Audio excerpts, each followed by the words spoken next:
And now I'd like to introduce Griselda Marie Chavez and Aura Aparicio, our partners at UCSF Center of Excellence for Immigrant Child Health and Wellbeing. Griselda Marie Chavez is an infant development specialist in early intervention services at UCSF's Benioff's Children's Hospital, Oakland. She is a co-director of the Center of Excellence for Immigrant Child Health and Wellbeing. She was born from Mexican immigrant parents and was raised in the Central Valley near Modesto, California. And she has a background in teaching preschool, special education for children with autism. And we also have Aura Aparicio. She is the project coordinator for the Crosby Center of Excellence for Immigrant Child Health and Wellbeing at UCSF Benioff Children's Hospitals. Aura is a daughter of Guatemalan immigrants, born and raised in San Francisco, and she has over 25 years of experience working in nonprofit organizations on issues of social justice, education, and health. So welcome all. Thank you, Vienna, for this opportunity to be able to introduce our center to our audience.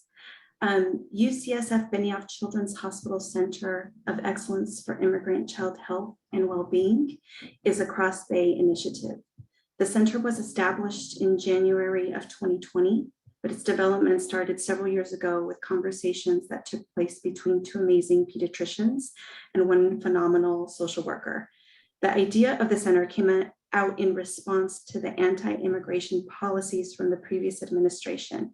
Our mission is to establish an inclusive community that provides leadership and guidance towards the promotion of optimal health and well-being of immigrant children. The work of the center sits on three pillars: education, advocacy, and services. We're very excited to have launched our pediatric asylum clinic this summer, where we provide medical and psychological exams to support children and youth petitioning for asylum. The center is invested in the mental health and wellness of immigrant children, youth, and families. And we are happy to have partnered with First Five of Alameda County to offer this event today with this amazing panel of mental health experts. And our center's fantastic project coordinator, Aura Aparicio, will introduce our panel today. Thank you so much, Griselda. It is my pleasure to introduce the panelists. Our first presenter is Dr. Gloria Castro. Dr. Gloria Castro is a clinical psychologist focusing on perinatal mental health. She works at the Child Trauma Research Program on the development and implementation of perinatal child-parent psychotherapy at Zuckerberg San Francisco General Hospital, UCSF.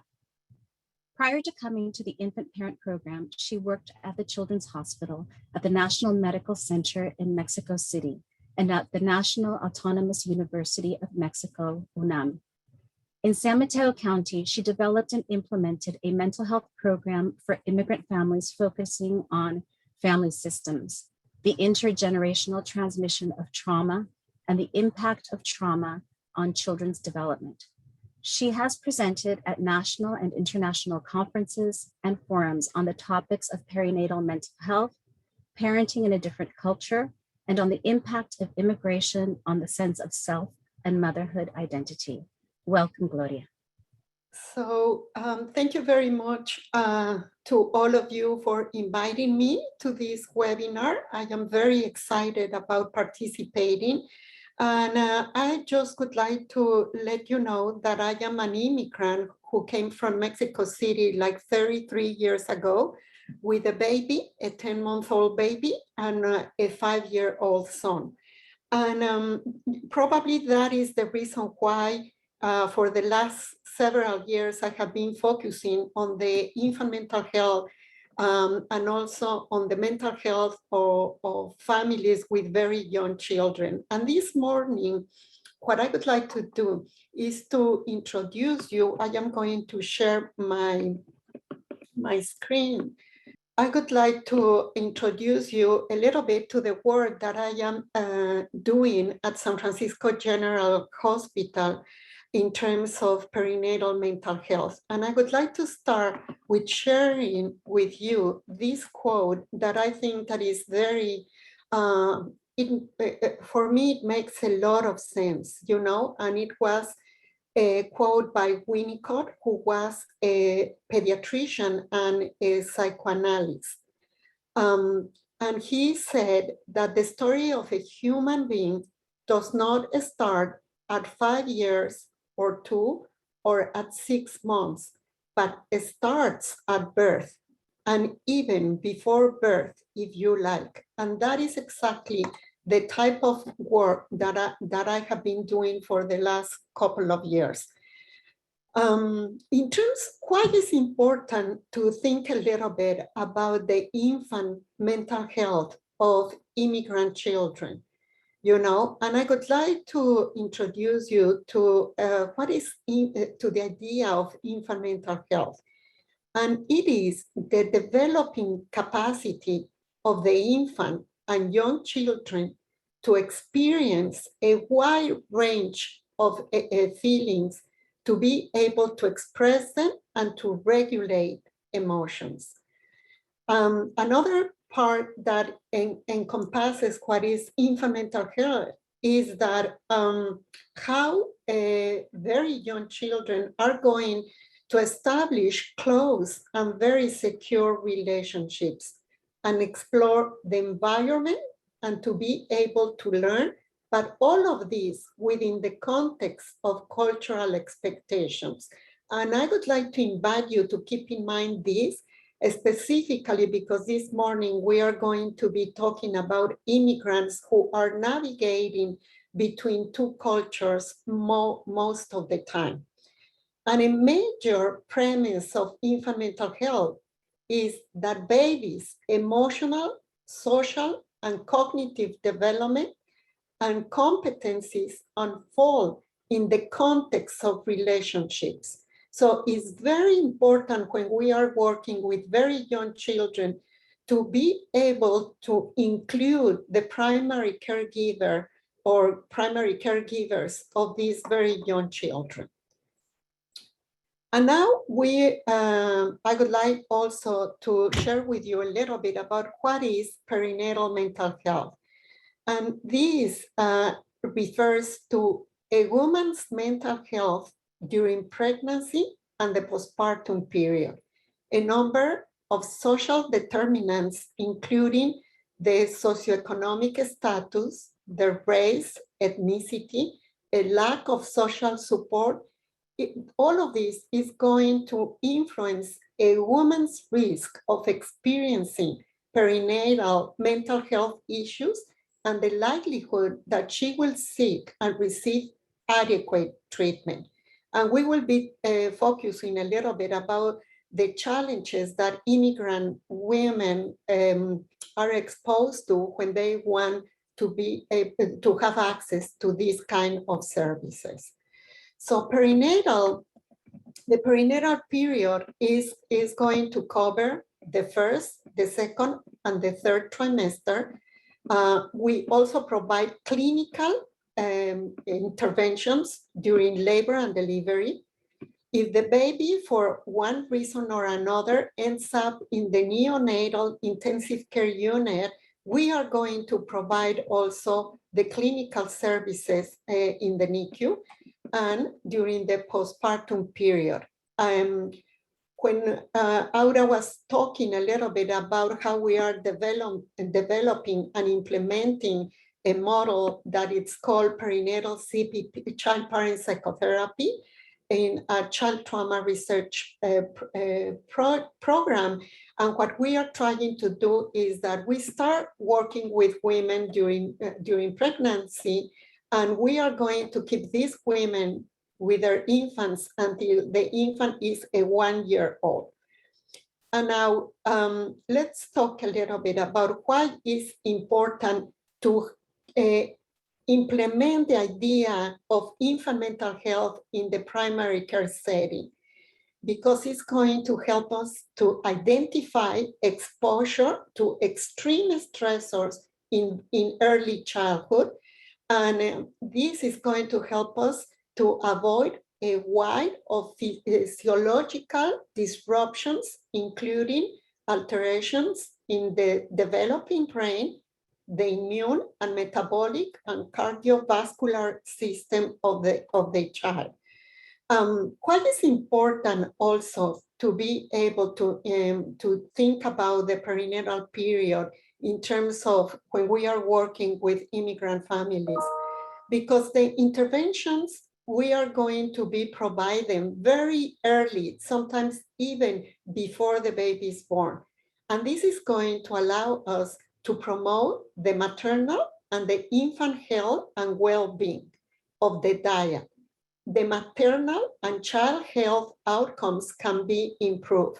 And this is something that we have seen with the families that we have been working at San Francisco General Hospital, that these babies who were able, that we were able to capture the pregnant women very early in their pregnancy, what happened is that their due date, the mother delivered the babies around the due date. We did not have any preemies babies, and the birth weight and the APGAR scores were as expected within the normative range.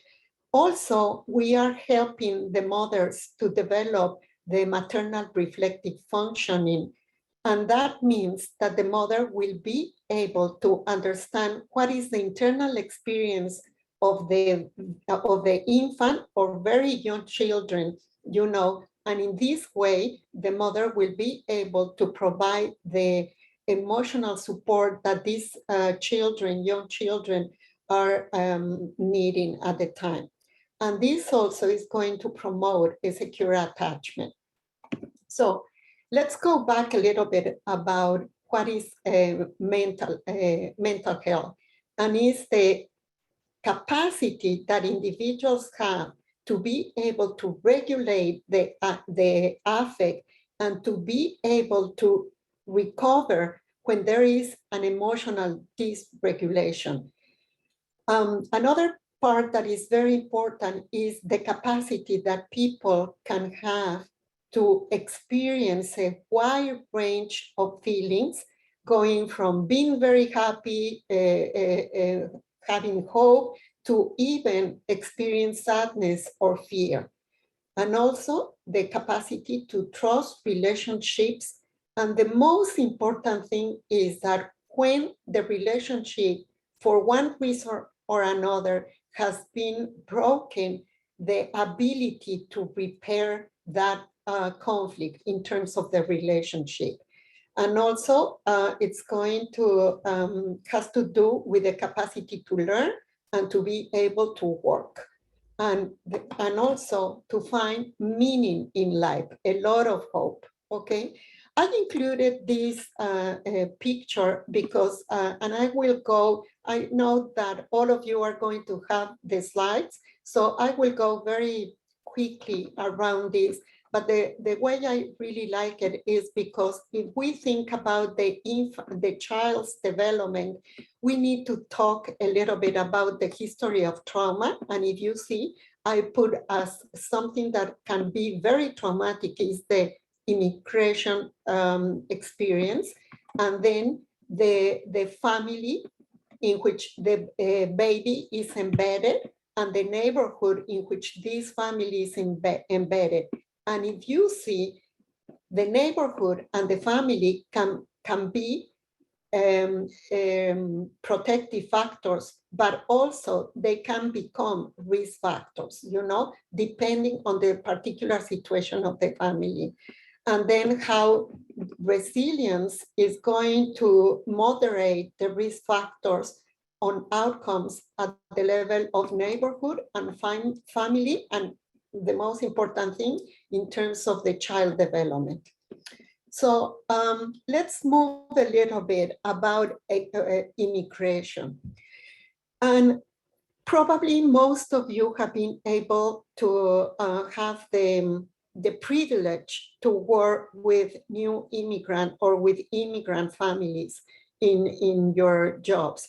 And I think that one of the things that we are looking at, especially lately, is that some of these families, they have to leave their country in a very unexpected way.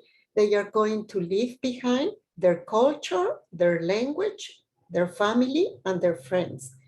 And we know that sometimes they are exposed to significant traumatic experiences through the journey from their country until they get to the United States. And sometimes they have a previous trauma experiences that they haven't been able to resolve or to mourn the losses of what they left behind. I would like to highlight something that is very important in terms of the immigration process. There are 4 phases that I will talk a little bit later, but right now I would like to focus on the overcompensation phase. That is how the social reference is disruptive. What is the meaning of that? Is that the immigrant individual is going to have at the beginning a cognitive and a cultural dissonance. And unfortunately, the immigrant is not aware of that cultural and cognitive dissonance. And later on, like this overcompensation phase, that's when the family needs to get to let's say to California and try to get housing, food, a school for their children, all of that. At the beginning, it will take like 1 year, more or less, in which the family, little by little, are going to become aware of how this dissonance they are experiencing in the new country. And then later on, in the second year, what they are going to experience, what we are going to see, and sometimes is when we get these families, is when they are in the decompensation phase, when there are going to be a lot of behavioral issues, a lot of challenges for the families in terms of the medical system or the educational system. So immigration functions as a social determinant and impacts mental health. Also, the process of how the family is going to acculturate is going to have a huge impact on their physical health, their mental health, and the family dynamics, and how to support resilience in clinical settings. This is something that we always, when we are training new generation of providers, we put a lot of attention about how we will be able to support these families at different levels of the system. Now, I would like us to change a little bit to this particular issue about the development of identity. And let's think about a mother who came to the United States pregnant, and she's going to deliver the baby in this new culture, but she has previous children that were born in another country. With every child, the woman is going to develop an identity of what is the meaning of being the mother of this particular child. What happened with immigration? Our sense of self is completely shattered. And the reason why it is shattered is because the other is the one who is going to define who I am. When I came from Mexico, the way I saw myself was as a Mexican woman, as a Mexican psychologist, as a Mexican mom. When I came here, I was unable to work as a psychologist. I had to go back and did the whole thing again. And then the other thing is that I stopped being a Mexican because the other was defining me as a Latina or a Hispanic. And before coming to the States, I never identified myself as a Latina or as a Hispanic. And this is something that I really want to highlight, because the new immigrants, when they are identified nowadays, for example, as Latinx, that doesn't have any meaning for them, okay? And at the same time, their experience is that they are not seen and they are not heard, because something is projected onto them that is not part of their internal experience. So please think a little bit about how we will be able to work with immigrant families and to be able to connect with them and to be able to hear how they see themselves and use the language that they are using to be able to identify themselves. That part is very important. Right now at UCSF that we are training the new generation of psychologists when they are presenting, for example, their cases, and some of them come and present and they say, the mother of this child is a Latinx. That doesn't say anything to me about who is this woman. I want to hear where she was born, what is that country, what were the traumatic experiences that this family encountered in their own country, because when they came to the United States, they have other traumatic experiences. And we really need to pay attention to the accumulation of that trauma, okay?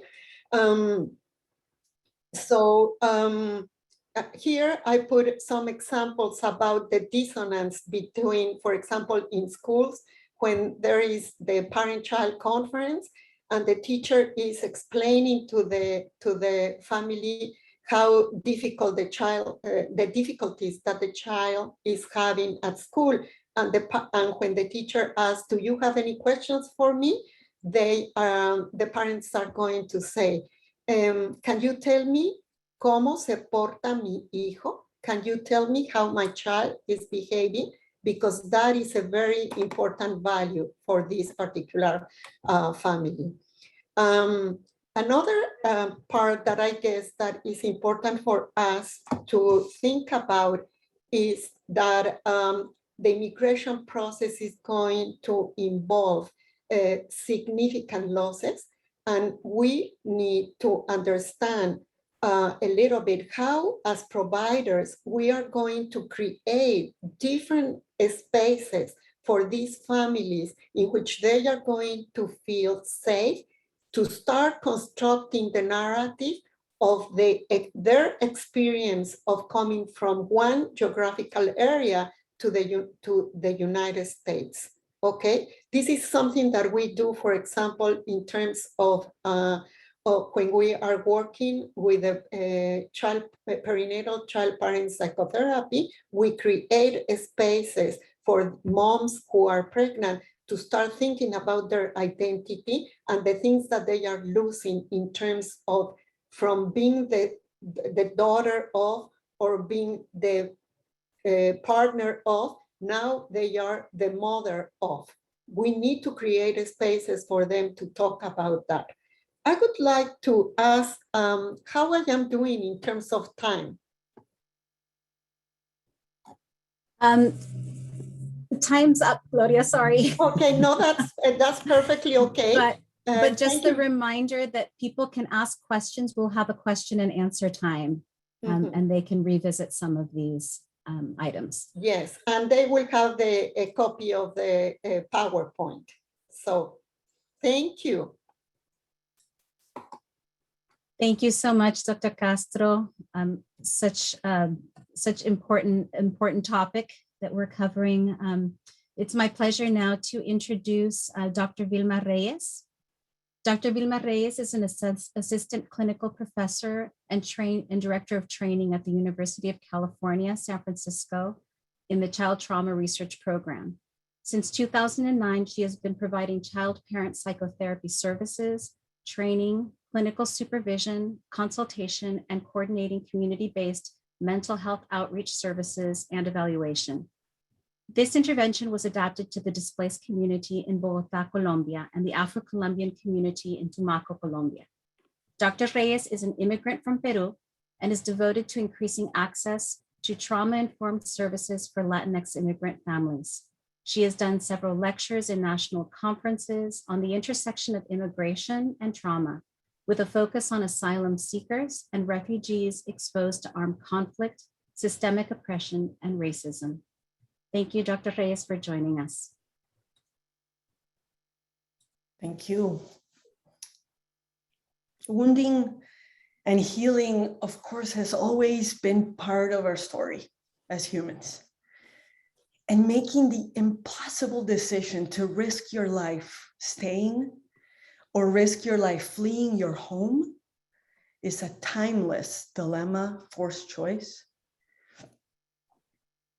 You could say that immigrants are a self-selected group. By definition, you can assume they have optimism and hope. They thought something could be better on the other side, and courage. They took the risk to seek it. Those are powerful forces. If you're part of the journey of an immigrant, whether your role is a mental health therapist, an attorney, social worker, whatever your role is, know you're working with someone with an indomitable spirit, someone who likely survived and fled horrific circumstances, overcame unimaginable obstacles to arrive here, and who works to the bone every day for those they love. If you work in an institution who I hope at least has a line in their intake for strengths, tell them you're going to need more paper. In our professions, I know in mine, we are trained most of the time to identify, categorize, and treat problems, symptoms. We're less trained to seek for strengths, to really truly work from those strengths, to be in awe of what the person has lived through and what they can do. So today, in the time I have, I'm going to tell you a story. And I want you to listen for that. I want you to train your eyes to seek strengths. I also want you to listen for the structural racism and injustice that is the source of harm and wounding in this family, like many others.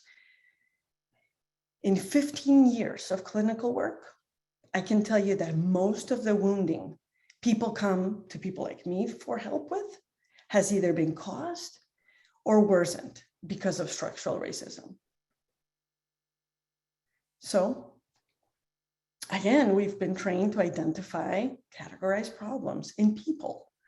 But what if they don't live in people? What if people are responding normally to an abnormal circumstance? What if it's the system that's sick? So when I tell you this story, I want you to look for that.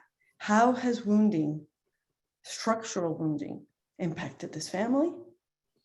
What are their strengths? And then lastly, I want you to pay attention to yourself, to your heart. When do you need to pull away? Notice that. This work is human work, and you are your main tool in human work. People can tell if you're truly present, if you're truly connected. Keeping your heart open, healthy, balanced, connected is the primary thing you can do in your job and as a human, I think.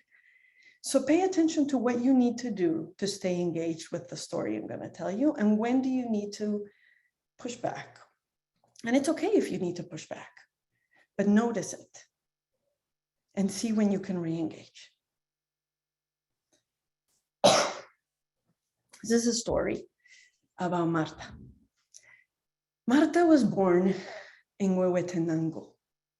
Her mother survived the many massacres perpetuated during Guatemala's Civil War. Her aunts are in mass graves, which daily reminded her of the oppression and threat of femicide she faced every day as an indigenous woman. Marta grew up seeing her mother work very hard, but still struggle. And at the age of 9, she started working, selling candy, and she promised herself she wouldn't let her mother struggle anymore. When Marta was a teenager, her family was able to buy a small general store in the town. She cared for her siblings and she helped at the store. And at night, the family shared home cooking and laughter. And Marta learned all the recipes passed down from her abuela. Marta is now 24, and she has a husband and a 3-year-old daughter named Mia. Mia loves to sing, and Marta teaches her all the songs she knows while they work at the store. Marta's mother now is quite ill, and she depends on Marta to care for her, to provide.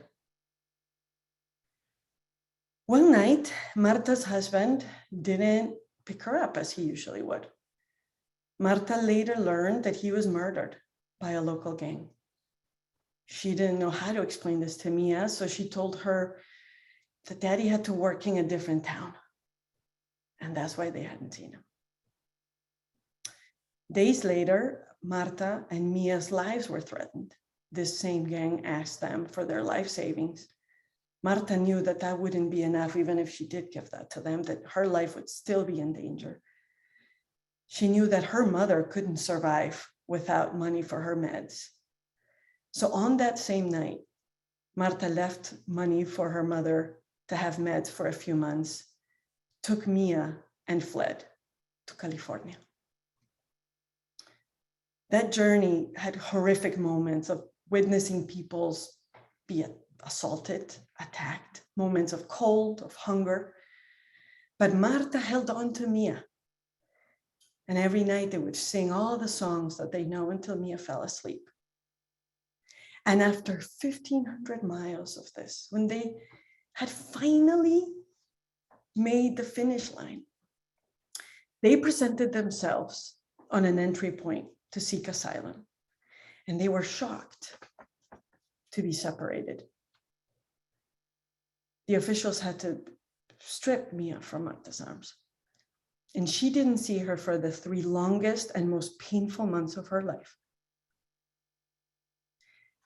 After fighting to see her, Mia, again, and crying herself to sleep every night for 3 months, they were finally reunited. But Mia didn't look like herself. She didn't act like herself. Marta ran to greet her, but Mia was stiff. She acted like she didn't know her. She was mad. Sometimes she would just space out in despair. Weeks later, they come to my office. Marta tells me Mia can't sleep at night. Her appetite is poor, and she's aggressive. She hits her mom. These are her symptoms as we categorize them. But is she acting appropriately to preventable, system-induced trauma? She's shut down and defeated. And the warrior, who is the rock of her family, Marta, who carried a child for 1,500 miles, facing violence, hunger, and cold, now she's seen by this child as weak and unable to stop officials, or unable to protect her. In the first play session, we had a sand tray. And Mia saw a group of animals, animal families. She would take the baby giraffe and say, "This is the mommy." She would take the adult giraffe and say, "This is the little girl. This is the kid." And this played out with the lions, the elephants. Every family had a small grown-up, unable to protect, and a big kid that had to fend for herself.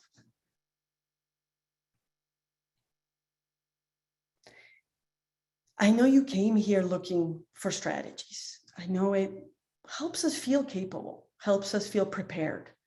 We want to have things in our tool belt, as we call it. But at the end of the day, you're sitting here witnessing what we call a ruptured protective shield. This warrior of a mom is a baby giraffe in the eyes of her daughter because of system-induced trauma. So as you're looking at strategies and healing and what's next, let's ask ourselves, what does this family need? What does Mia need? Mia needs to understand, she needs a truthful, developmentally appropriate explanation to what happened to her dad. And she needs to be able to grieve. Mia needs to again see her mother as a capable protective shield, as the warrior that she is.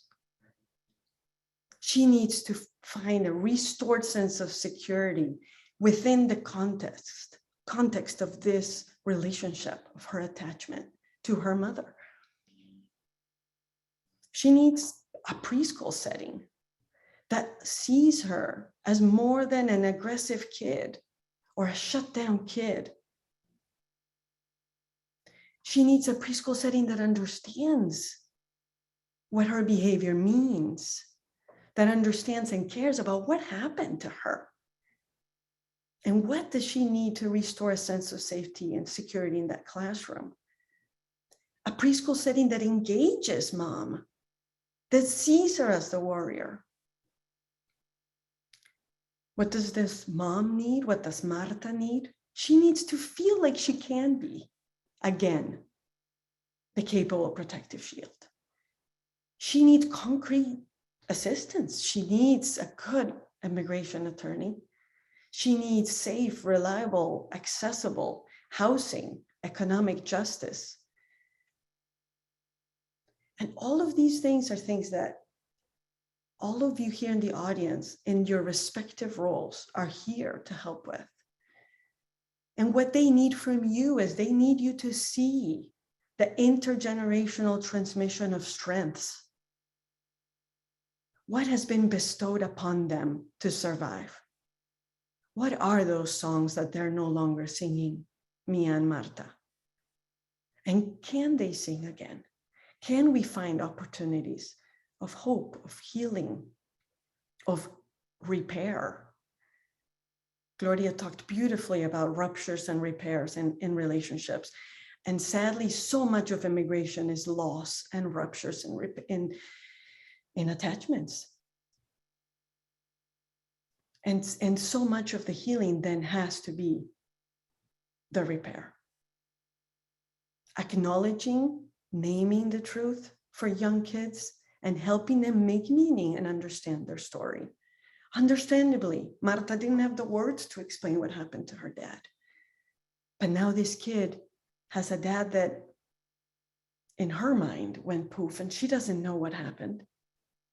And a mom who couldn't stop officials from tearing them apart. So if you want to help a child, we have to help their caregivers. We have to put those pieces together of repairing the building blocks of attachment back, of making meaning of her behavior, knowing that it's so much more than what she's showing.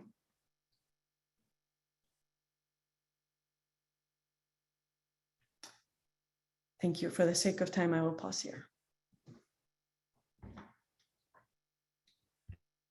Thank you so much, Dr. Reyes. I'd like to present to you our next presenter. Dr. Susan Ono is a clinical psychologist who has 20 years of experience working with diverse multicultural populations, providing clinical supervision and training for psychology, social work, and MFT interns in community mental health settings. She specializes in treating anxiety, depression, trauma, life transitions, parenting issues, grief, and loss. Dr. Ono works from the foundation that people are the experts of their own lives. Her approach is collaborative, strength-based, and grounded in cultural humility. Welcome, Dr. Ono. Thank you so much, Ada, and everybody. Vilma, I'm so moved by the story that you shared. As Ada mentioned, I've worked in community mental health settings, first with Asian Community Mental Health Services in Oakland, and then for the last 13 years at Alameda Family Services. And as a child of immigrants, in my own family, there was stigma and shame around mental illness and silence when it came to trauma and loss that my grandparents and parents faced after coming here, and a big reason about why I came into this field, hoping that others would not have to deal with their pain and their suffering alone. And I'm really honored to be a part of this panel today. Okay, first slide. So starting with what gets in the way of immigrant families accessing care in our mental health systems. Some of the barriers include displacement, the stress, anxiety of moving, fleeing from your country, as Vilma had shared, and then coming here where no one speaks your language or your dialect, and when everything is about just meeting basic needs, shelter, food, housing, education, that mental health may be one of the last things that can be addressed if you're just trying to make ends meet. And then the language, fortunately, we do have spaces and providers, but that speak the languages of our immigrant communities, but not enough. And even if you might find a provider that speaks your language, the training that I got as a psychologist is really based in what we call weird, Western, educated, industrialized, rich, and democratic participants. And so we may lack the knowledge needed to serve specific immigrant and refugee populations who are not represented in these studies. When I got to ACE and HS, I had to unlearn a lot of the things to serve communities that I had never heard of in my education. Hmong, Mien communities from Laos that had no written language, and to do a home visit and to serve people in communities that I had no familiarity with. And the only way that I had access was with the other staff that spoke their language, that were trusted by these families to be able to have, a psychologist or a therapist be able to just even have access to hear their stories. Underemployment is a big factor. Gloria talked about being a psychologist in her country in Mexico, and then coming here, and that degree and her work and her knowledge not being validated, and needing to go back to school as if, she didn't know, and she had to redo her whole education here. Parents can lose a lot of self-esteem when they're unable to find gainful employment, or they need to rely on children in order to translate, interpret, and they might feel ashamed that their education and their skills are not valued here. And then the Western medical model, the structural wounding that Vilma just spoke to, our way of treating disorders that focuses on pathology and relying on medication and talk therapy, and that these models try to put people in a box, and they don't really look at people as a whole people, like the strengths and resiliency, the warriors that they are. That's not, there's maybe one line in our assessments on strengths, but I think the bulk of what we're looking at should start there. And other ideas about wellness and spiritual beliefs, and utilizing community and faith-based supports in our work.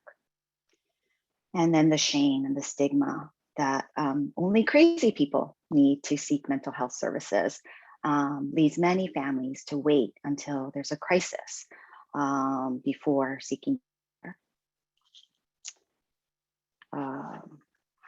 Okay, next slide. And then both Vilma and Gloria spoke to this, the effects of intergenerational trauma. And this compounds already all of the barriers that we've all mentioned. And basically,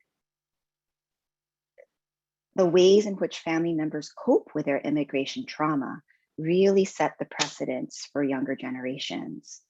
In my own family, my grandfather was a Buddhist priest who came to this country to, bring Buddhist teachings here. And he left my dad and his other children in Japan, and the war broke out. And he was sent to an internment camp in the interior. And for most of my life, there's this experience of Japanese Americans speaking about their camp experience. And it took me a long time, almost into adulthood, to understand that he was imprisoned, he was considered a spy, he was unable to reunite with his family in Japan, and just the effect of that was never spoken about, both for my dad, who was left there and then came here when he was 16, and then for us, the next generation, to understand that that's part of our story. And the unspoken story and the silence really taught us, like, you just move on, you pull yourself up by your bootstraps, you don't complain, whatever happens, you deal with it and you don't talk about it. Was the lesson that we learned. And so, and just trying to forget the past and then deny or downplay anything negative. And then cultural values. There's a concept of saving face in many Asian communities that put pressure on people to just keep family secret and to stay silent, to swallow pain, and to not process loss and trauma. And this definitely impacts attachment. If a caregiver is unavailable, not emotionally present, and that sets the stage for the children to basically learn it's not safe or okay to express negative emotions or talk about painful experiences. And just as what Vilma was saying, if the kid doesn't have a narrative, doesn't understand what happened to them and have developmentally appropriate words to put to that story, just how that relationship will struggle until it's repaired, and how that will take their next generation when they become parents and continue on. Right. Next slide, please. So some themes in family therapy that we've seen over the years in working with immigrant families. Gloria mentioned this, that acculturative stress of, just trying to adapt and finding a way to survive in a new culture and being caught, between those two worlds and navigating very different values. And then for children, many children of immigrants, they learn to code switch when at home and with family, and then act more American with their peers at school or in work settings. And they can feel unsupported when their parents don't understand their experiences, and they're not able to communicate with their teachers or their friends. And many immigrant families work, I almost said, to the bone to just, survive and support their families, and maybe even send money to families abroad. And so flexibility for leaving work, our agency is open till 8, but not on weekends. So when is the time to really make appointments and bring their child to therapy and services? They'll lose income, or if they don't show up to work, they'll lose their jobs. And many might lack reliable transportation as well, just getting to clinics. And the model minority myth in Asian communities may lead Asian youth to feel they're not doing as well as they should be, and as well as others. And they don't take into account the difference between East Asian immigrants who chose to come and Southeast Asian or refugees from war-torn countries that face genocide and other atrocities, and hold that, in their journey. And speaking again to the American values that may conflict with the culture of origin, this the teen and tween years where identity development is happening can really be complicated and isolating if, you know, parents aren't available and you're the first in your family to, you know, go through school and live in this country. This can lead to depression, anxiety.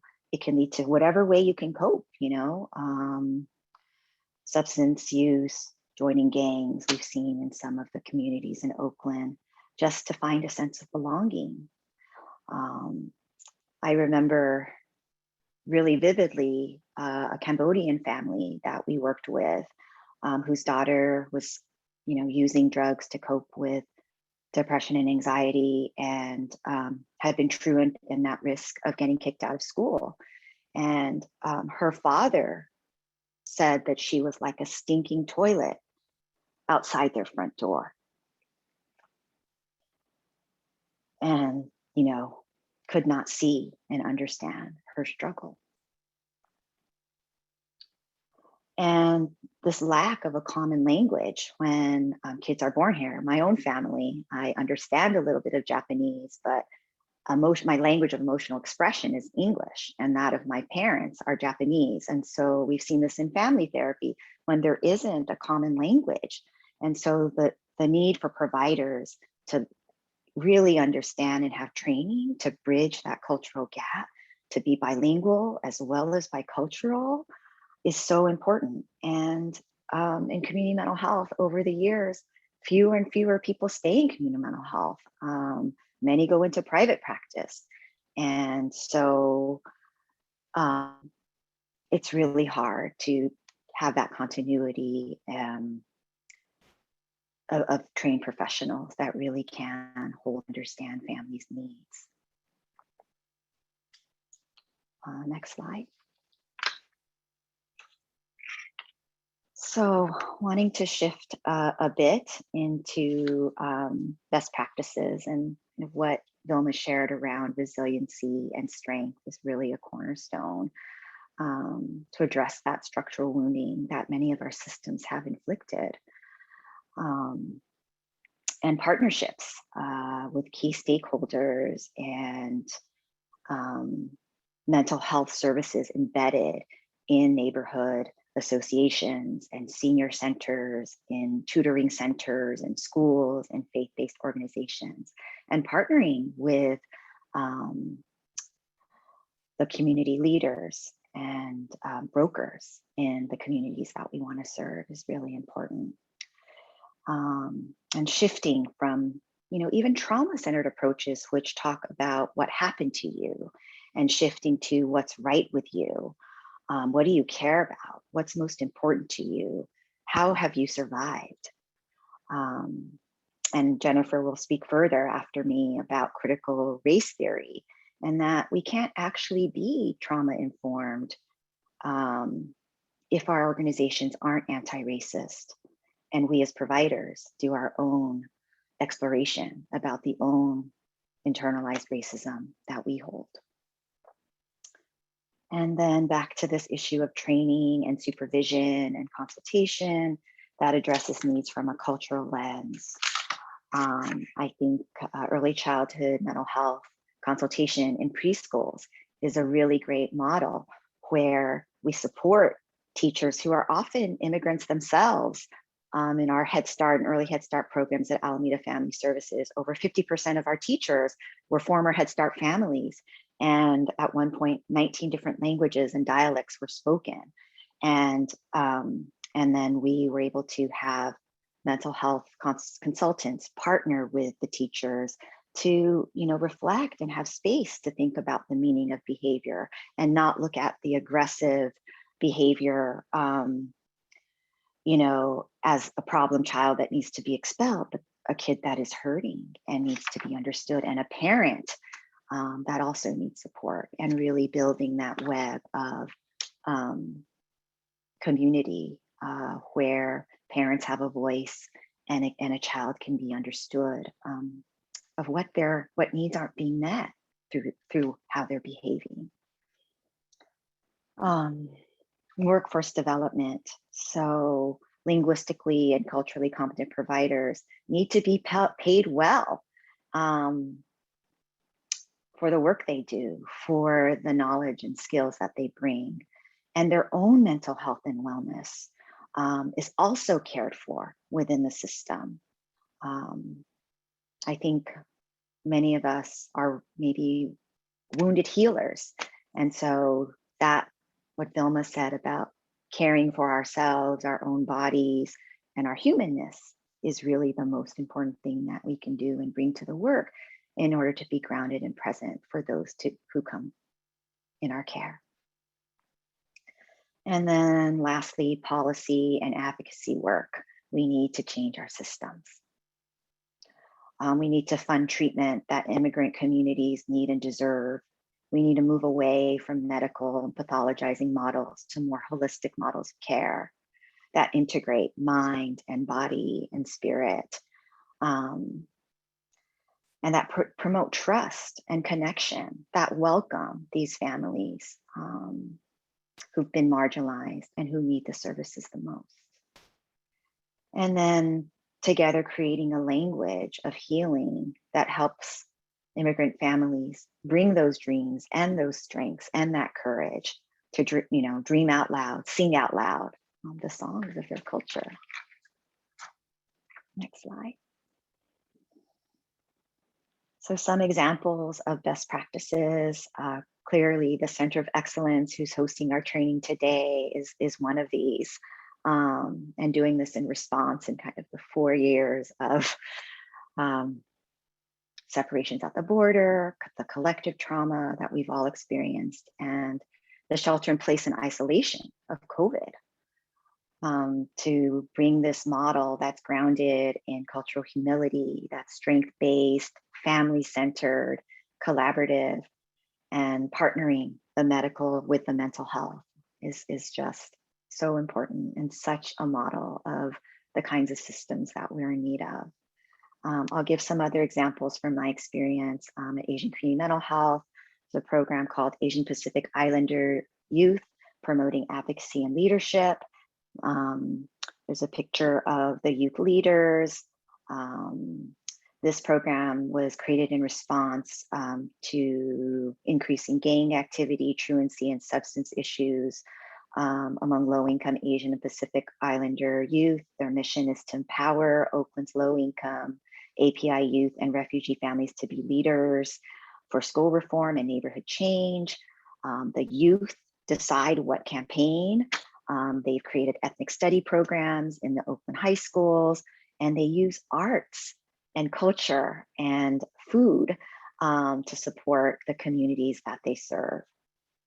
And the West Waianae Coast Comprehensive Health Center is a model in Hawaii, where it is a community service center for the community, by the community. They have an elder council called the Kapuna Elders, and they are the board that runs the organization. So they have primary medical and dental care. They have an array of programs, including exercise and fitness, a gym, walking paths, a farmer's market, a restaurant, and Hawaiian-based healing services, as well as adult daycare, health career training, mental health and substance abuse, nutrition, transportation, and 24-hour emergency care. So really a model to aspire to.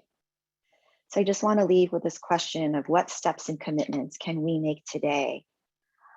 I know there's a lot of leaders in our audience to move towards these types of models, identify the stakeholders, cultural brokers, and consultants now, so you don't have to scramble when families are in crisis.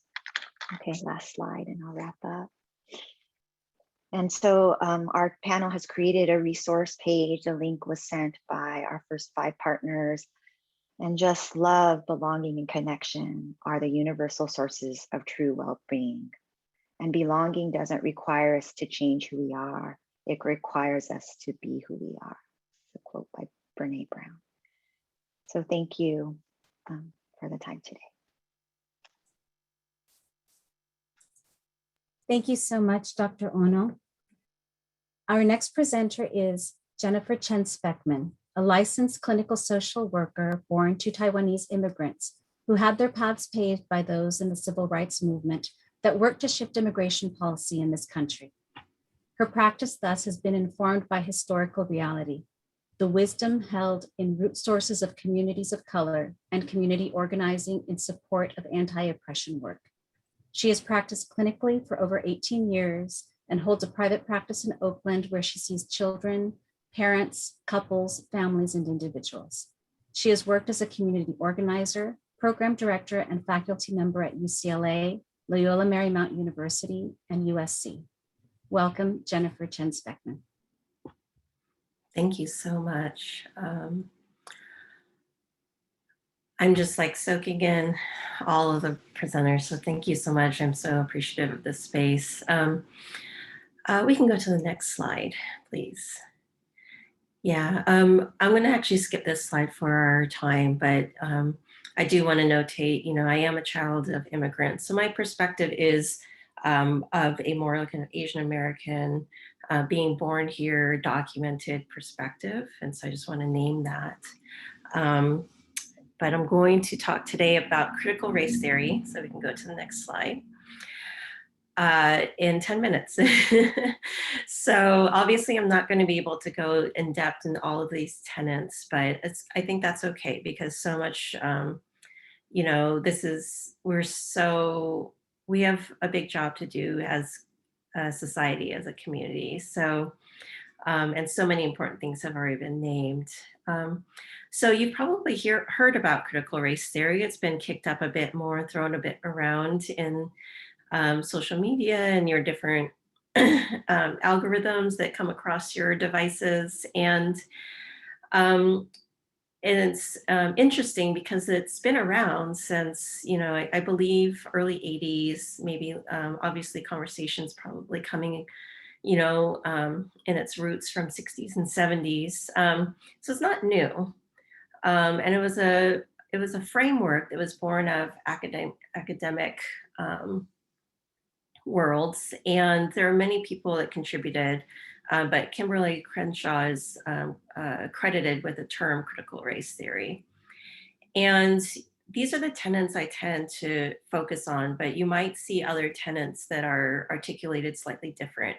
And that's because this is an evolving dialogue and conversation that we need to all together be in. So, but critical race theory is really the ability to look at systems, structures, society, and think analytically about the reality of race and racism, particularly, in this country. So critical race theory is specific to looking at American systems. And so the tenets that I usually focus on are racism as ordinary. And I'll go into that in the next slide. Race is a social construct. So race is a social construct. It really speaks to the idea and the reality that race really is a social construct. It is not biological fact. And that race is a social construct that was created to justify racism. So yes, we talk in different terms, like Latinx and AAPI and all these different things, and really race was created to create a social hierarchy, particularly in deprioritizing, dehumanizing certain folks and prioritizing and privileging white folks. So critical race theory also involves a critique of white liberalism, type of political viewpoints that are either incomplete, incapable, or unable to look at race productively and accurately. It also looks at what's called anti-essentialism or intersectionality. So the idea that a person has multi identities and can have multi marginalizations as a result. And then the last one is the power of the narrative and storytelling, which really, I think, centers a lot of our communities of color, a lot of our immigrant communities, because that is how we connect to one another. So I'll go more into that in a future slide. All right, next slide, please. So the idea of racism as smog, I really love this idea as the most concise kind of way I could explain this idea of racism as ordinary. You know, we tend to talk, I don't know if you've been in your meetings, so it's like, okay, let's talk about our meeting agenda, and then, okay, let's talk about diversity and equity, and that's our 5th meeting agenda. But really, race and racism is infused in our just the way that we breathe. And this is an analogy that's particularly potent for right now as we deal with so much destruction to our environment and our planet, resulting in the poor air quality. So this idea from Beverly Daniel Tatum is that racism is so infused in our everyday society, and I would say globally, you know, different ways in different countries, of course, but globally, the colonization of the planet, the oppression of non-white folks, the taking of lands, that's really been a global process over hundreds and hundreds of years. So the idea that racism is smog is that it's in what we breathe. It is, racism is contextual, it's historical, it's generational, and it's embodied. And so those are incredibly important for us to understand as we proceed, looking at our organizations, looking at our systems, looking at our interpersonal relationships with folks that we are aiming to provide support to, with our coworkers, and in our agency infrastructure.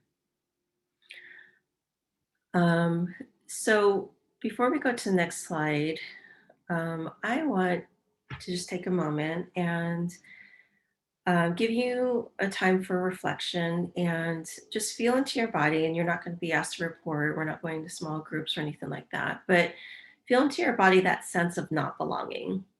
And, you know, it's often, you know, sometimes we're overtly told that we don't belong. But there's many times just that feeling, you just know it. It's like your spidey senses. So just take a moment to, like, how do you know those signals that you don't belong, or you feel like you don't belong?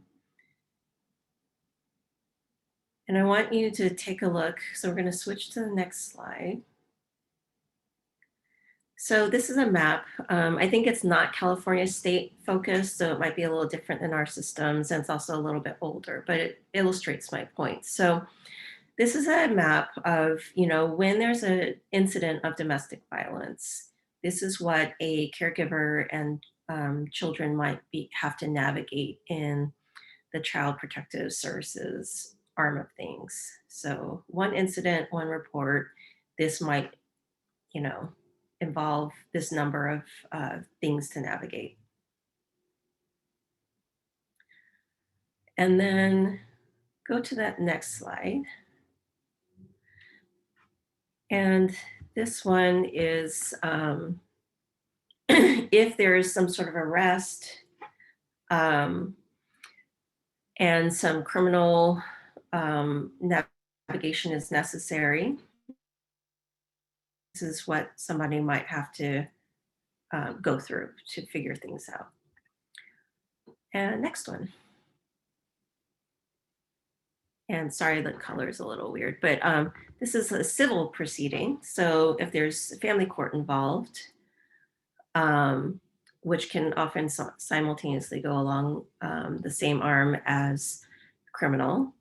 And the details, the specific boxes are not that important, but just to give you a visual. And then the next slide.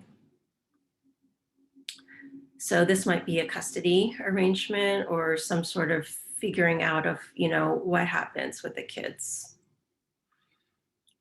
And then the final slide. So this is the simultaneous systemic navigation that a family might have to do. And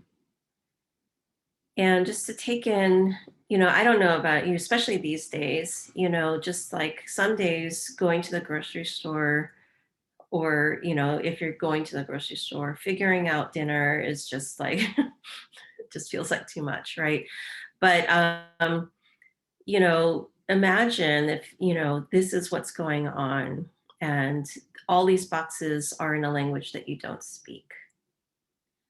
And every one of these boxes represents some form of a no, or some form of a you don't belong here, or you are not in power. And also imagine that there is a sense that if you do not get this right, your life, your well-being, your children's survival, is at stake,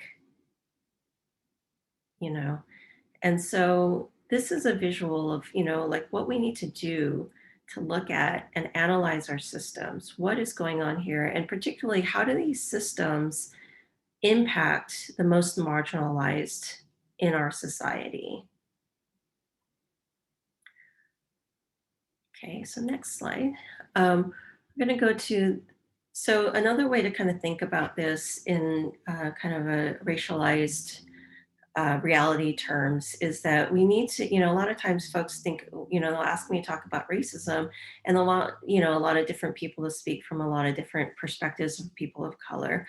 But what really is important is that we understand how white supremacy functions. And I don't mean necessarily, although there are the folks, that are wearing like the white pointy hat, the hoods and stuff like that. But white supremacy is something that impacts all of us. It is, again, like the smog.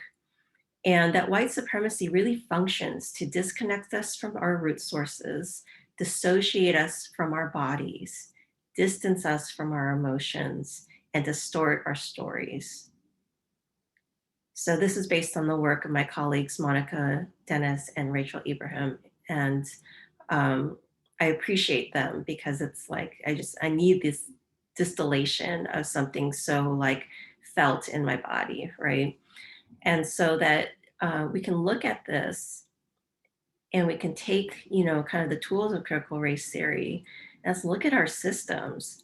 And, in the previous slide, how do these systems that our families are expected to navigate in languages that they do not understand, where possibly, not being seen is the most important survival mechanism, to be seen is to be a threat. To be a threat is to be targeted, And so, we see how our systems really disconnect families and children from each other and themselves and their own bodies. So the next slide talks about the healing, because that's what we're here for. And so our healing needs to involve, how do we reconnect folks from, as we talked about, their strengths, their adaptive capacities, their agency, their intuitions? How do we help them reclaim that their bodies are safe to exist in, that we can re-engage with emotion and they can tell their stories and feel those emotions and it will not threaten their well-being? Next slide, please. So a few things here. So critical race theory really values the power of narrative and storytelling. And I gotta say, it has to be, for a lot of our communities, it has to be around food or really sharing and creating space where it's like, it's a multisensory experience. But, there are a few frameworks I want to pull from. So one is the margin to center story framework, and, accrediting bell hooks for that margin to center idea. So looking at all of your systems, your organizations, your cities, your counties, how are we creating our systems for the most marginalized folks? for, what is the experience for Black immigrant trans women who are not able-bodied, for example. And if we can do that as a society, as systems, as influencers in the system, how much better is our society going to be? And, as talked about, we need to move away from pathology. Our medical and mental health world as we know it, as it's constructed, is infused in a Western, fragmented, and very dissociated and disconnected framework. And a lot of it mines, it's like ideas. It has kind of like even its own like colonial aspect to it. We'll take ideas of mindfulness from, for example, Buddhist thought, and then we'll market it and we'll put it into a package and we'll say, if you pay this, you can get this wellness package, And so we've really, as a society, been participating in this colonialism. But if we made space for communities of color, immigrants, to really bring their own ancestral wisdom around wellness, and we can kind of stop asking people what's wrong with you, but acknowledge what has happened to you, how much better is our system going to be? And this idea of Sankofa, which many of you are probably familiar with, but it comes from the Twi language of Ghana. It's how do we create spaces where people can gather up what they were forced to leave behind on the side of the road, so that we can really create intergenerational healing. So I have probably a lot more I can say, but I want to just do a time check. I think I'm at my 10 minutes. Is that correct? Yes. Yeah. Okay. So thank you so much. I appreciate all the hard work that everybody does.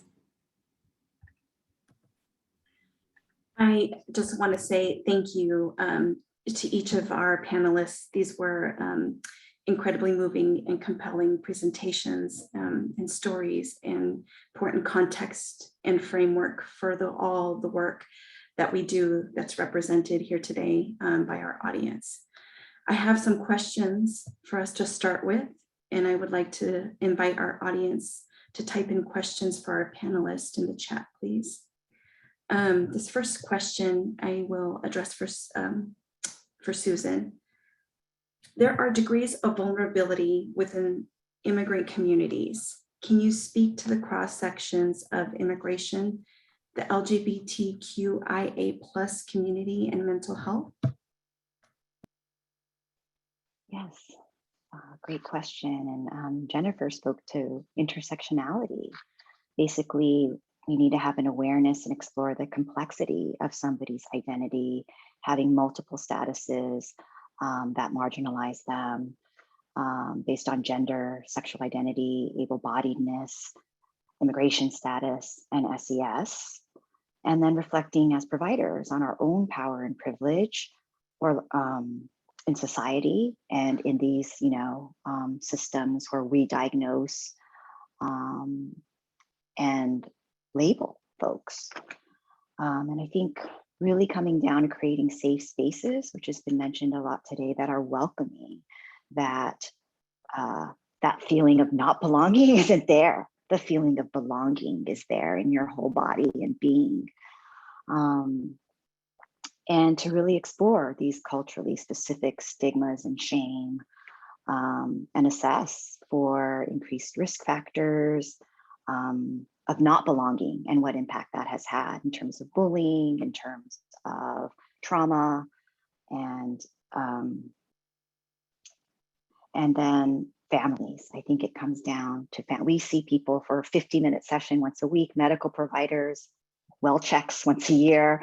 And so how can we really strengthen families and understand and listen to what they need, and help them understand the risks of coming out, the risk of, and all this language. I think what Gloria said about Latinx means nothing to me. What does LGBTQI2+ mean, for an immigrant parent, non-binary, like all these terms, cis, there's no context for, I think, parents. So just having someone to be alongside with them to understand what are they struggling with, what do they need, I think is the foundation.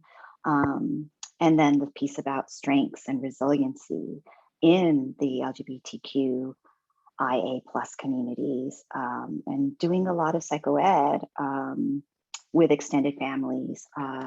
And in the resource page, there is the National LGBTQ+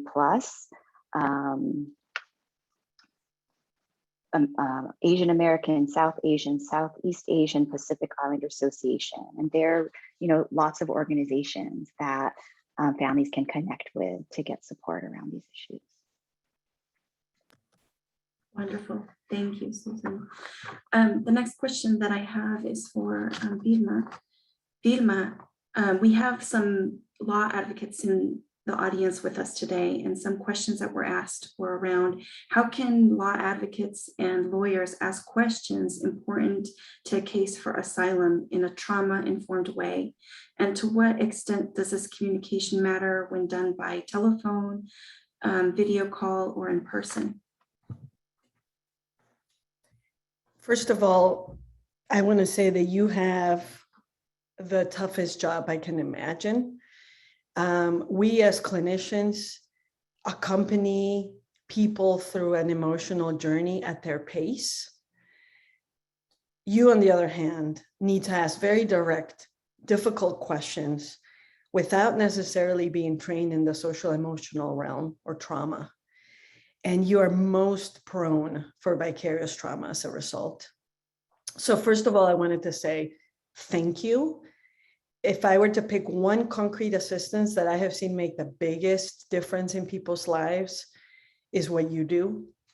And please care for yourselves and each other and be informed on vicarious trauma. And then to your very difficult question, how do you do that? How do you do this in a human healing way within the context of a broken system that asks you to interview 3-year-olds, on a screen? You do the best you can. Some of the principles of trauma-informed systems that I think are most core to this question is voice and choice. Even though this seems maybe even oversimplified, giving the people that you're speaking to, from infants, from young children across the lifespan, as much choice as possible and predictability of give them an opportunity to prepare for what's to come. Transparency. These are the questions we need to cover today. We can do it here, we can do it there, we can do it this way or that way, giving people back some power, some choice in a situation that is outside of their control. That makes a big difference in people regaining a sense of trust in themselves, a sense of agency in the process. Other things are to be informed about what trauma looks like across the lifespan, to be on the lookout for potential triggers, which there will be many in the interviews that you're engaging in, and to pause along the way and helping people metabolize and catch up with themselves and be able to regulate their affect. People cannot access their frontal lobes and answer the questions that you need answered if they are triggered and dysregulated and feeling unsafe. And so starting with the basics of, within a relational context, building a relationship of trust if you can. And I know your jobs are very difficult and sometimes you only see people for a brief amount of time. So building a relationship quickly that promotes enough voice, choice, trust, predictability, helping with affect regulation so people can engage their frontal lobes, being aware of trauma and also what trauma does to memory, especially in young children. What you're asking them to do is almost impossible. Memories are not encoded in a linear, coherent way, and your questions are designed for coherent, linear answers, which is not a good match. Holding in mind attachment. Children love their parents, even if they've hurt them, even if they've done things they wish they hadn't or couldn't protect them. Sometimes we ask young children in the legal process questions about their parents and whether they feel safe with them or have hurt them. Those are really almost impossible questions for young children to be asked. So as much as you can, be a voice, be a buffer for broken systems that are asking young children to be in situations they shouldn't be in. There is a document that I wrote on specifically young children and virtual interviews, and it's part of your resources. So I encourage you to read there for more. But most importantly, like, care for each other, set a culture within your team where it's okay to talk about the toll this has on you, where it's okay to slow down the process as much as you can, especially for young kids. And thank you for your work. Thank you, Vilma. Gloria, I'm staying also with how you started our conversation today around this issue and thinking about what has been happening at the border. We know that it's not making the news the way it was some time ago with the previous administration, but we know that the issue is still there, and systems move slowly. So this question for you is, considering the trauma that's at the border, what will the continuing effects of this be? What will it take for these children and their families to heal? Oh, I'm so sorry, Gloria, Dr. Castro, if you could unmute. Sorry, thank you. I think that this is a very interesting and very important question. And I will try to answer the question the best within my possibilities.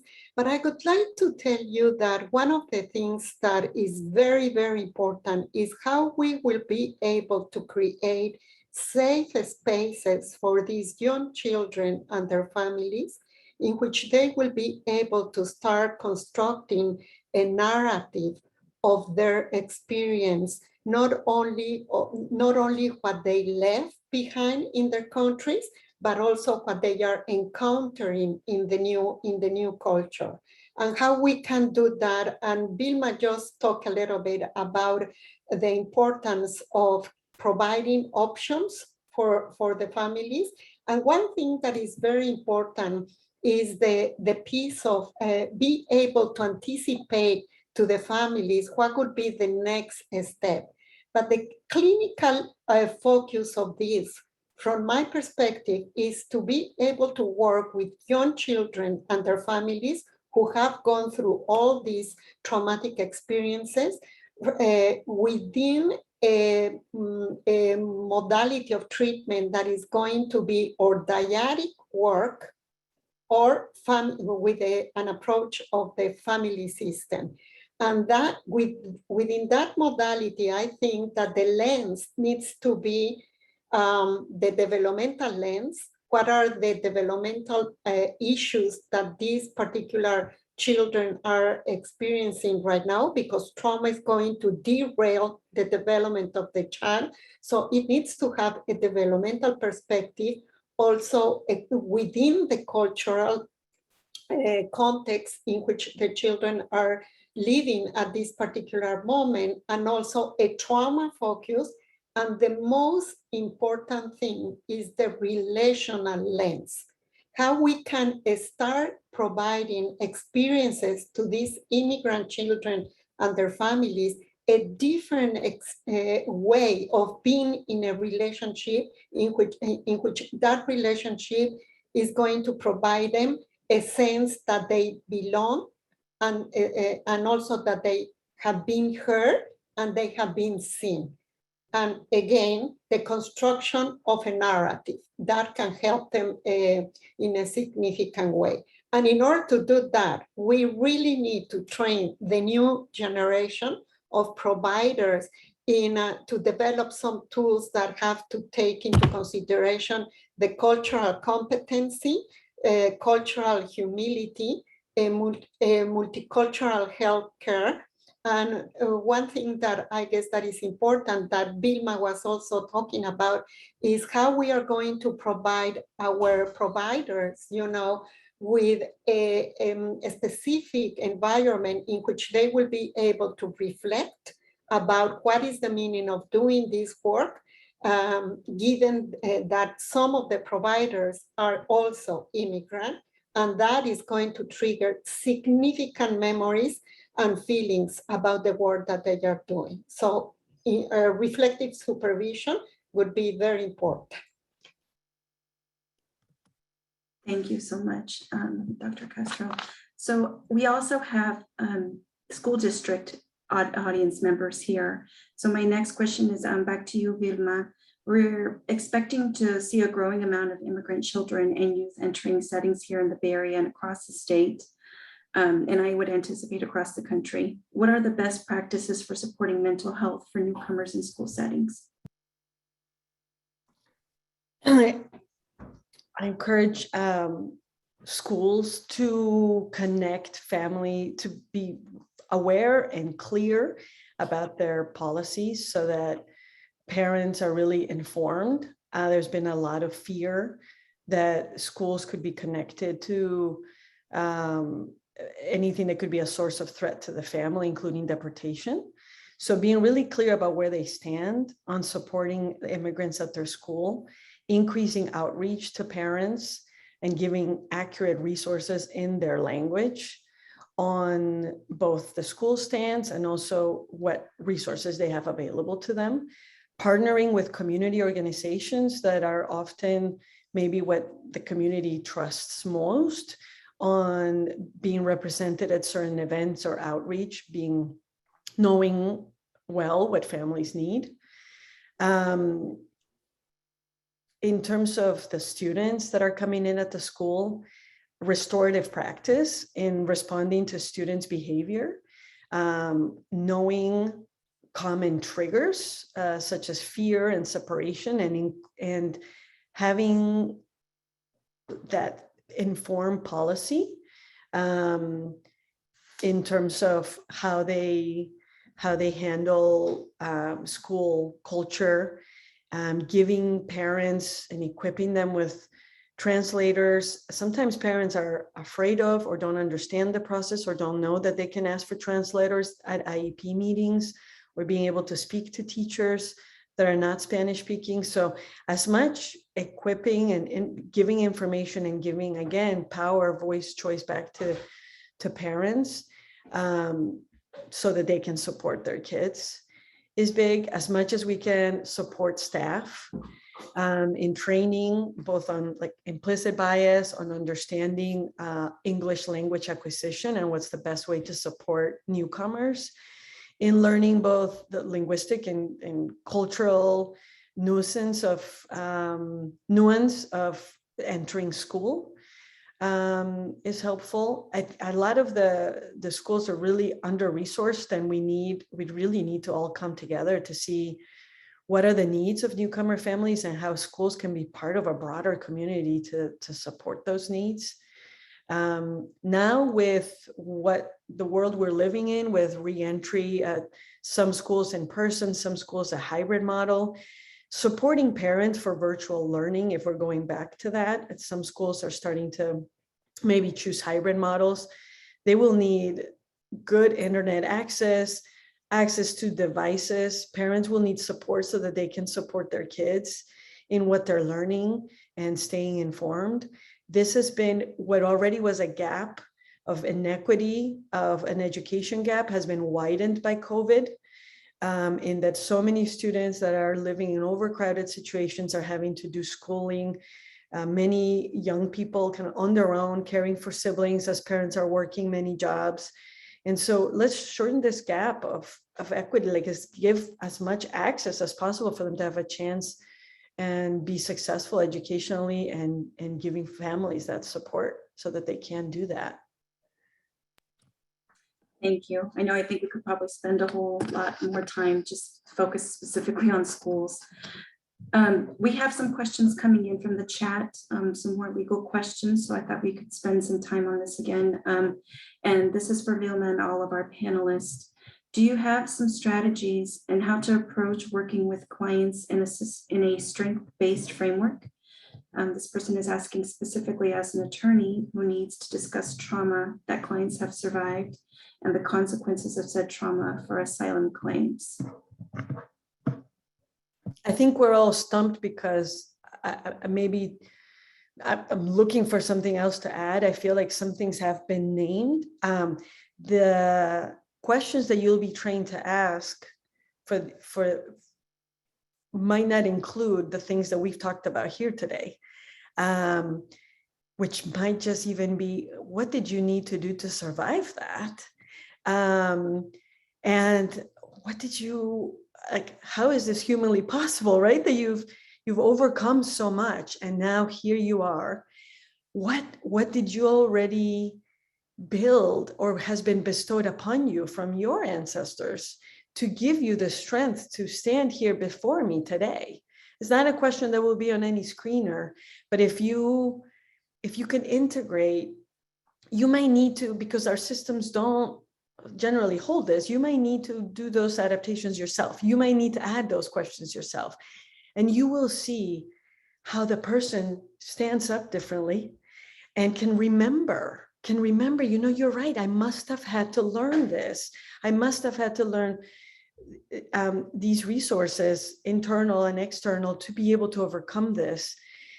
Include it and start from there. So starting from what they're already bringing you as strengths that they have built.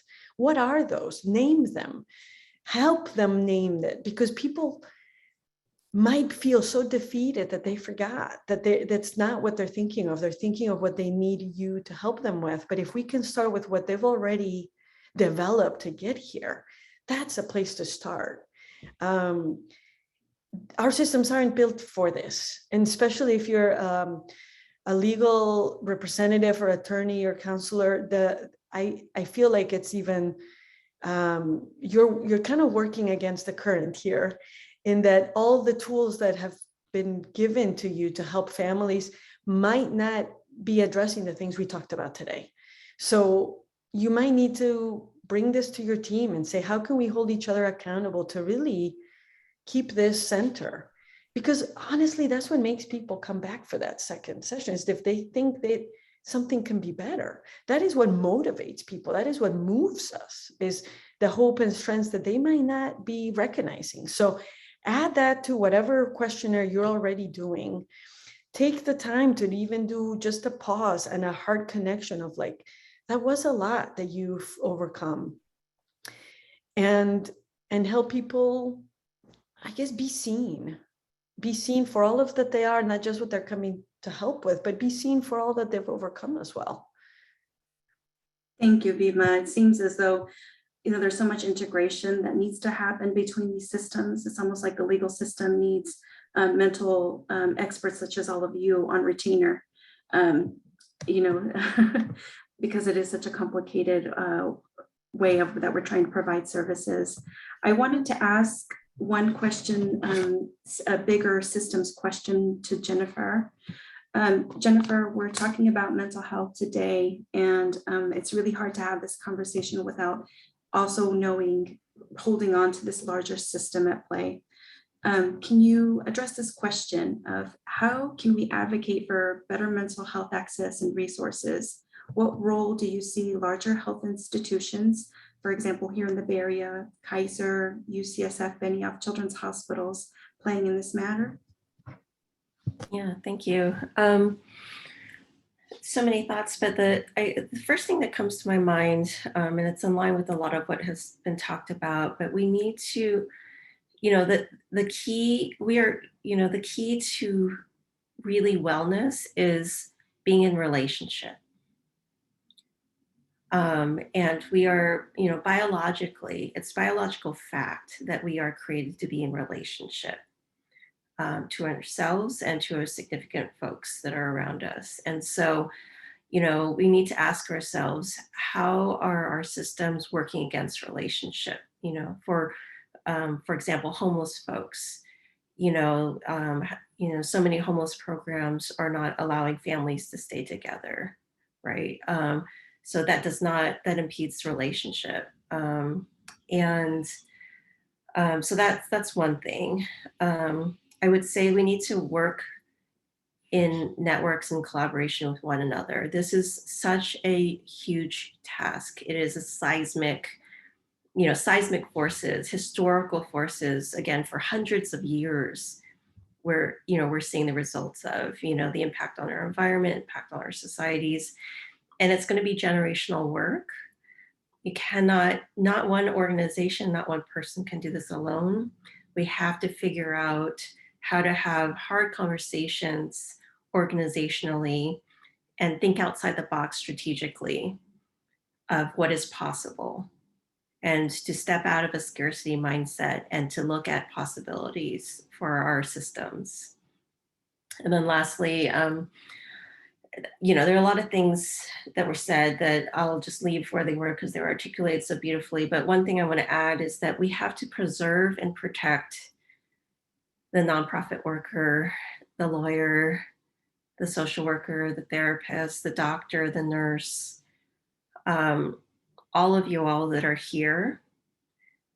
We need to ask our organizations, our cities, our counties, how are we protecting the human resources that we have in our organizations? Because, you all are going through, as Vilma was saying, an incredibly just seismic time. And, the more informed and close you are to the communities, the more that your body, your emotional system, your whole system is working harder.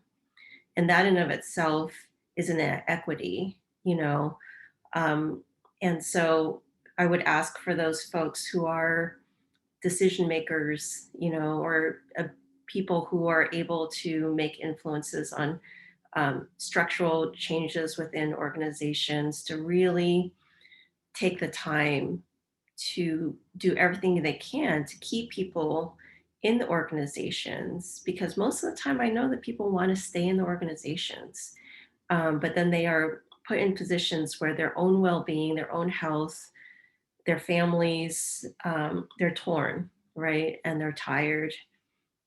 So even simple things like, are we acknowledging the holidays that our staff celebrate? Are we helping them to be seen in that way? Or do they have to take their personal days in order to spend time with family for their holidays, right? So just something very simple like that. Thank you. Thank you, Jennifer. So there's also been a request to, I'm not sure, Jennifer, if you might be able to type it in the chat, and we can also include this in our resources, update our resources link, but there are some folks who would like some literature recommendations for learning more about critical race theory. And I think that the next question that we have, and I'm going to ask you, Gloria, maybe if you can respond to this question. And the question is, what should be the best way to inform the parent that their child needs therapy to overcome a trauma? Asking when some parents do not understand the importance of treating their child's trauma, they underestimate the service. Yes, of course, Griselda. And I would like to go back to what some of us, we have been talking this morning. And my sense is that the best thing that we can do is to use the language that the parents are using. Because unfortunately, and I am going to be talking about Latin American families who have been exposed to more than 5 centuries of oppression and a lot of traumatic experiences, people do not tend to talk about trauma. And it's important for us to pay a lot of attention about the language that the parents are using. And for example, a child trauma, I have been working with, I started to work with this 3-year-old who had a significant medical trauma. And the pediatrician was the one who made the referral. And for the mother, she was unable to understand why the pediatrician wanted them to come to see us. And I started to explore with the mom how the mother was understanding the medical situation of the child. And she was able to talk about that and to talk about how that had had an impact on the level of functioning of this 3-year-old in the preschool. And we started to use that particular language about his behavior in preschool and how little by little with the treatment, the mother was able to make connections between the behavior and the traumatic experiences that the child has experienced in the past. So my recommendation is to be able to explore with the parents how the parents understand the current situation of the child and use that language, and to be able to provide and to install hope about, I am wondering if we could meet on regular basis, if we could work together, the two of us or the three of us, the parents with me and the child. In that way, we are going to give the parents a sense of agency as parents, not me being the expert and me is going to be the person, I am going to be the person who is going to do something to the child. That would be my recommendation. Use their language. Let's listen to what the parents need to say about the current situation of the difficult experiences of children. Very helpful advice. Thank you, Dr. Castro. So I just want to be mindful of the time. I wanted to just reorient the audience to the resources link. First Five has a really great list of resources that our panelists have been able to add to that as well. There you're going to be able to find various legal and mental health resources here in the Bay Area, the Central Valley, as well as Southern California, and some out-of-state resources as well. I wanted to take this moment to remind the audience, particularly also our legal folks in the audience, about our pediatric asylum clinic that is up and running for medical and psychological forensic exams. We will send in our resources. There should be some information on our center as well. So you can go to our website and see about referrals there. Additionally, I wanted to share for the medical folks that might be in the room in our audience today, that the American Association for Pediatrics chapter here in California, chapter 1, has an immigrant health task force that's looking to form a network of pediatricians who can provide quality medical care and referrals to specialty care within the area when children are released and reunified with their sponsor/family. So we will have some information in our resources link as well for that. For those of you who might be interested, we're trying to identify pediatricians to get a network together. I wanted to take this moment to just say a wonderful, heartfelt thank you to our amazing panelists, these amazing experts, Dr. Vilma Reyes, Dr. Gloria Castro, Dr. Ono, and Jennifer Chen. Thank you so much for your wonderful presentations. I wanted to also say again to our amazing partners at First Five, Beth Hoke, Diana Garcia, and Leah Yancey. Thank you so much. This event would not have happened without your amazing partnership. I wanted to say thank you to the AAP Chapter 1 and to UCSF Center for Child and Community Health. Thank you to our wonderful, wonderful audience for your attendance, for your participation, for your engagement. Again, we will be sending the evaluation out. You've had, it was sent, the resources were sent in the link, or excuse me, in the chat, and will be sent by email again. We thank you, and please let us know if there is another type of training that we could help facilitate. We're trying to be our best to be great partners here especially in mental health and wellness for immigrant children, youth, and families. So thank you everybody so much. And with that, I will say goodbye.